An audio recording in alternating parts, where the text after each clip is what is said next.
नमस्कार, मैं हूं शुभम सिंह। स्वागत है आपका हमारे विशेष कार्यक्रम में, जहां हम बात कर रहे हैं शक्ति उत्सव की, जो देश भर में उत्साह के साथ मनाया जा रहा है। मां के 9 स्वरूपों की पूजा हो रही है, लेकिन आज आपको दिखाएंगे देश भर में देवी के अद्भुत और अद्वितीय रूप।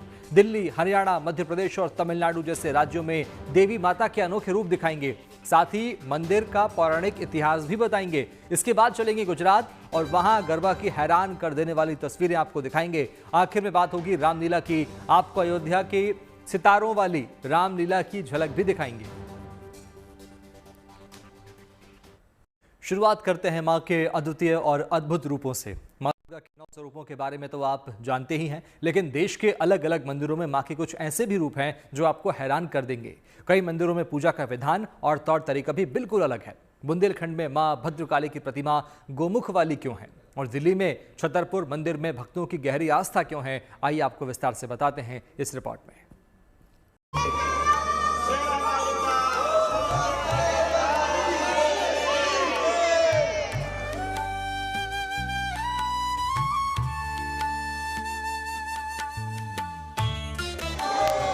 कहीं पहाड़ों वाली है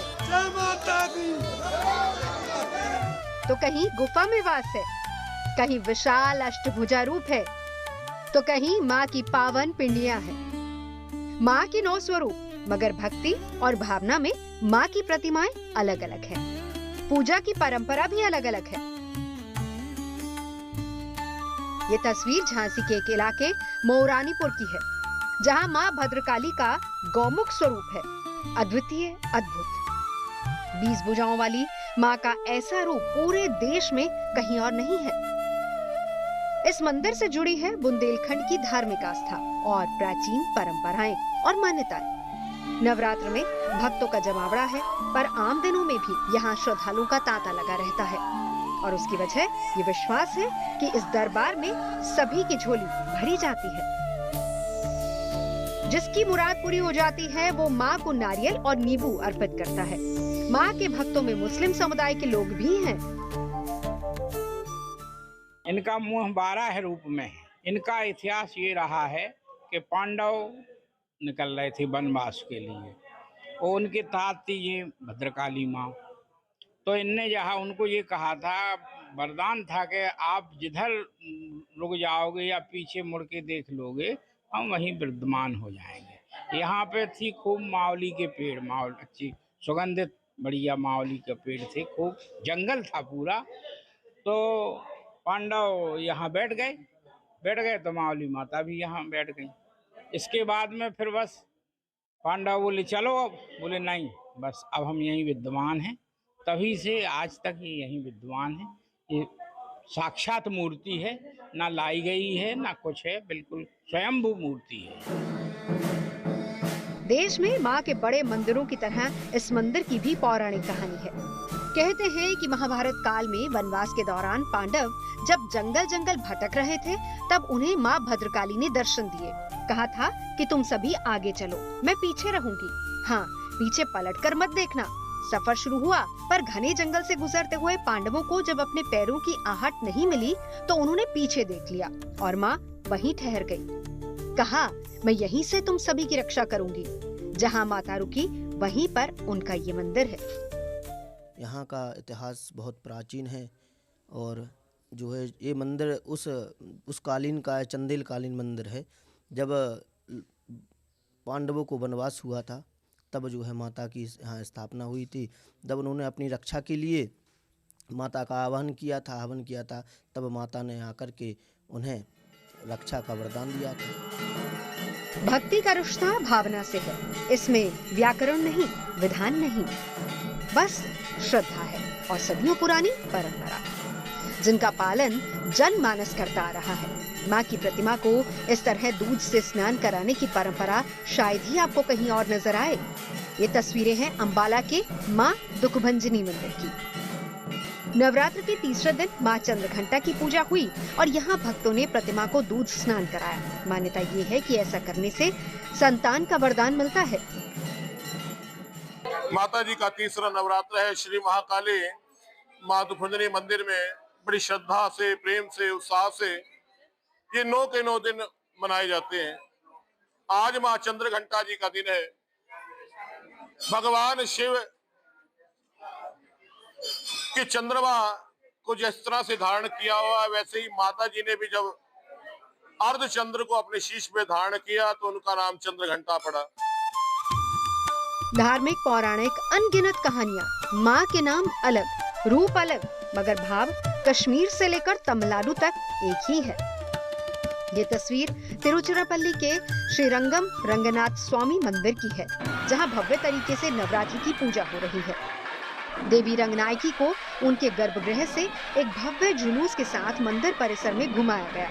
चांदी की पालकी, सिल्क की साड़ी, फूलों की विशाल माला, विशेष मुकुट और बेशुमार आभूषण। देवी का ये रूप इतना मनमोहक है कि पलकें नहीं झपकती। पारंपरिक वाद्य यंत्रों के साथ मां का भव्य स्वागत हुआ। भक्ति भाव से भरे लोगों ने मां की पूजा अर्चना की।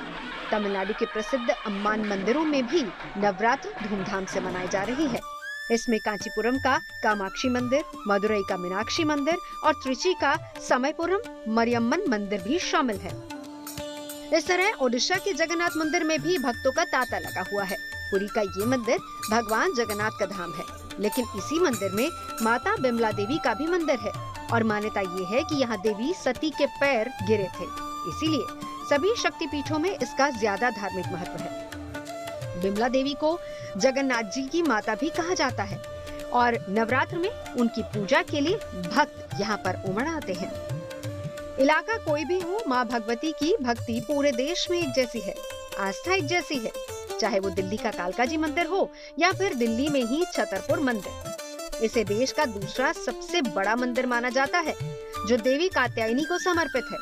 कहते हैं कि कात्यायन ऋषि की तपस्या से खुश होकर माँ ने उनके घर पुत्री के रूप में जन्म लिया और उनका नाम पड़ा कात्यायनी। इस मंदिर परिसर में देवी कात्यायनी का मंदिर साल में 2 बार नवरात्र के मौके पर ही खोला जाता है। यहाँ भी हजारों की तादाद में भक्तों की मौजूदगी है, जो माँ के दर्शन कर रहे हैं। मंदिर में मौजूद पेड़ पर उनकी मन्नतों का धागा बंधा है। करीब 70 एकड़ में फैला ये मंदिर बेहद खूबसूरत है। अलग अलग मंदिरों की श्रृंखला और उनकी निर्माण शैली इसे दर्शनीय बनाती है और खासकर नवरात्र के दिनों में मां का ये मंदिर और भी भव्य नजर आता है। Bureau report, good news today. Navratri के तीसरे दिन मां चंद्रघंटा की पूजा हो रही है, लेकिन इस बार मां चंद्रघंटा की पूजा का 2 दिन का अवसर मिला है, क्योंकि 27 साल बाद ऐसा हो रहा है कि नवरात्र में तृतीया तिथि 2 दिन मनाई जा रही है। आपको बता दें, इस बार तृतीया तिथि 2 दिनों यानी आज से कल तक पड़ रही है और इसी वजह से नवरात्र भी 10 दिनों के हैं। मां चंद्रघंटा हमें साहस, शक्ति और आत्मविश्वास पाने का वरदान देती हैं। इस दिन मां की पूजा से हर तरह के भय से मुक्ति भी मिलती है। मां चंद्रघंटा के माथे पर अर्धचंद्र सुशोभित होता है, इसीलिए उन्हें चंद्रघंटा कहा जाता है। इनके 10 हाथों में अष्ट शस्त्र हैं, ये युद्ध की मुद्रा में होती हैं। वहीं तंत्र साधना में मां चंद्रघंटा मणिपुर चक्र को नियंत्रित करती हैं। ज्योतिष में इनका संबंध मंगल ग्रह से है। इनकी आराधना से स्वभाव में विनम्रता आती है, मुख, नेत्र और संपूर्ण काया में अद्भुत तेज आता है। आप मां की पूजा करते समय उन्हें दूध या दूध से बनी मिठाई का भोग जरूर लगाएं, मां प्रसन्न होंगी। और अब बात करते हैं गरबा की। गुजरात में नवरात्रि की भक्ति के साथ गरबा की मस्ती घुली मिली है। अभी तो शुरुआत हुई है और अभी से गरबा के खूबसूरत रंगों ने मन मोह लिया है। जामनगर में अंगारों के बीच मां दुर्गा की आराधना करते गरबा प्रेमियों का उत्साह देखने लायक है। इसी तरह राजकोट और अहमदाबाद में गरबा की धूम है। चलिए आपको दिखाते हैं गरबा के अजब गजब रंग।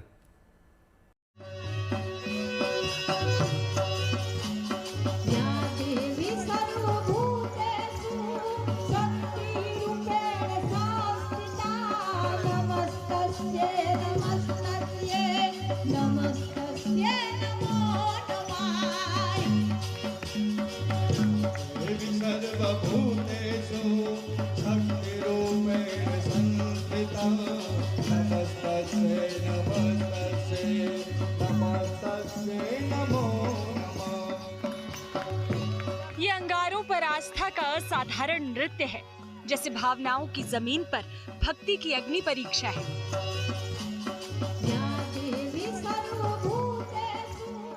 धधकती आग, लपकते शोले और इसके बीच तन्मय होकर गरबा, ये आसान नहीं।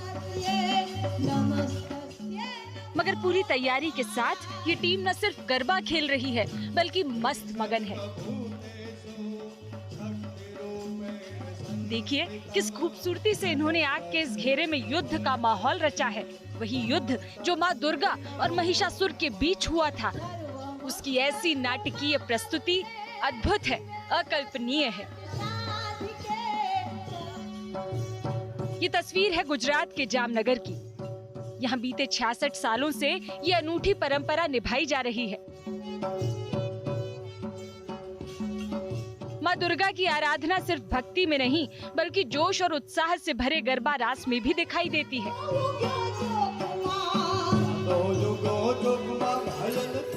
वैसे तो नवरात्रि की धूम पूरे देश में है, लेकिन गुजरात जैसी रौनक कहीं और नहीं। चाहे सूरत हो, वडोदरा, वलसाड़ या अहमदाबाद, हर शहर गरबा और डांडिया के रंग में रंगा हुआ है। जामनगर में तो गरबा का अंदाज ही कुछ और है। हाथों में मशालें, चारों ओर अंगारों की चमक और इन सब के बीच थिरकते गरबा प्रेमी।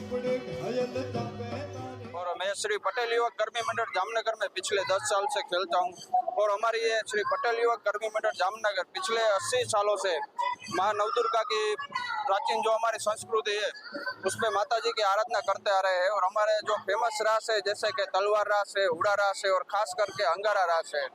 अंगारा रास में हम हमारे नंगे पाँव पर अंगारों पे खेलते हैं और हमारे पाँव में कुछ भी केमिकल या सॉल्यूशन किसी भी प्रकार की कोई भी चीज नहीं लगाते हैं और नंगे पाँव ही खेलते हैं।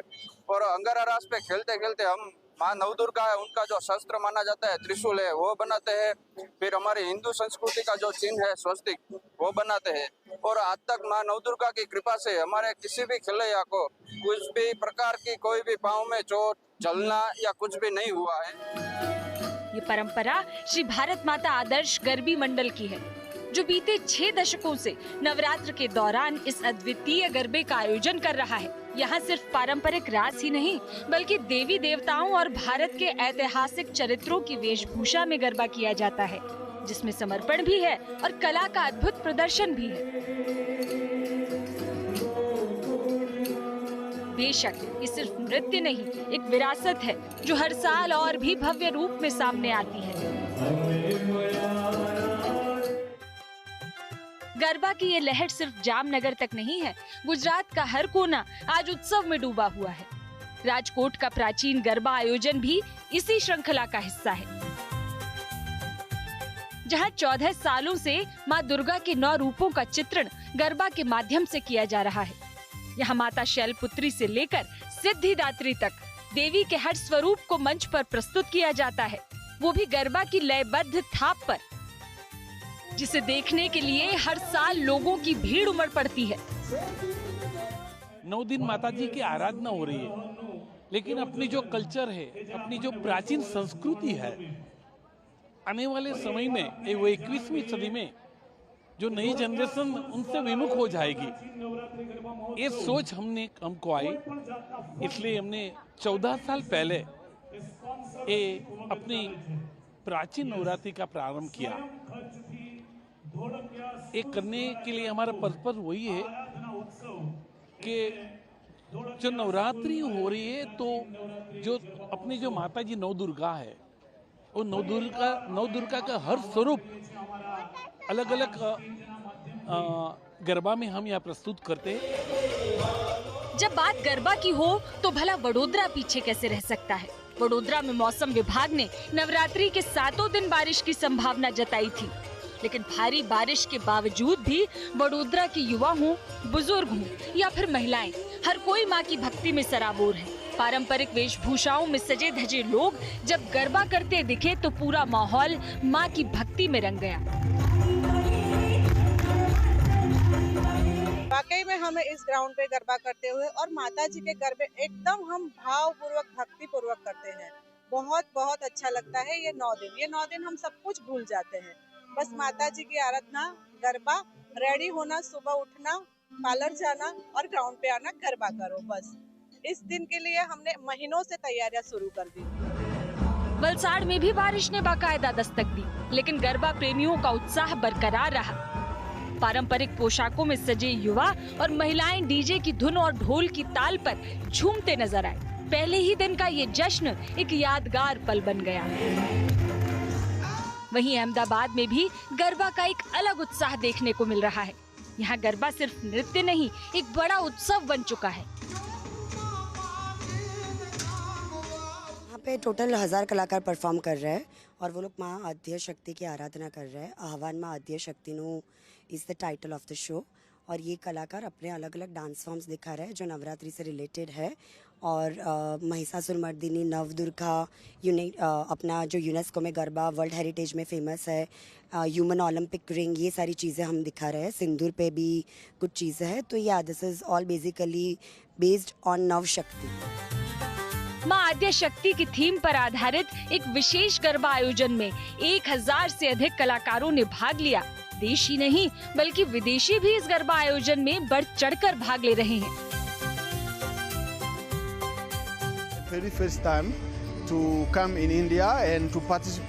मैं पहली बार भारत आया हूँ। नवरात्रि के इस भव्य कार्यक्रम में हिस्सा लेकर मुझे बहुत अच्छा लगा। मेरा अनुभव बहुत शानदार रहा। यहाँ सिर्फ भक्ति नहीं बल्कि भारत की नवशक्ति का प्रतीकात्मक प्रदर्शन है। यूनेस्को की सांस्कृतिक विरासत सूची में शामिल किए जाने के बाद गरबा की रौनक और बढ़ गई है। पारंपरिक पोशाक, शास्त्रीय लय और लोक संस्कृति की झलक, इसमें सब कुछ है। जामनगर से दर्शन ठक्कर के साथ bureau report, good news today. और आखिर में चलते हैं अयोध्या, जहां सितारों से सजी रामलीला का मंथन शुरू हो चुका है। राम कथा पार्क में 120 फुट ऊंचे मंच पर हो रही रामलीला में टीवी और सिनेमा जगत के कई नामी चेहरे हिस्सा ले रहे हैं। राहुल भूचर भगवान श्री राम का किरदार निभा रहे हैं, तो उनके साथ अवतार गिल और विंदु दारा सिंह जैसे जाने माने कलाकार भी हैं। खास बात यह भी है कि miss universe India Manika Vishwakarma माता सीता का किरदार निभाने जा रही हैं। जब वो अयोध्या पहुंची तो उनका जबरदस्त स्वागत किया गया। रामकथा पार्क में 3D तकनीक और साउंड इफेक्ट्स के जरिए रामलीला को और भव्य बनाया गया है। इस पार्क में विजयदशमी के दिन 240 फीट ऊंचे रावण के पुतले का दहन होगा।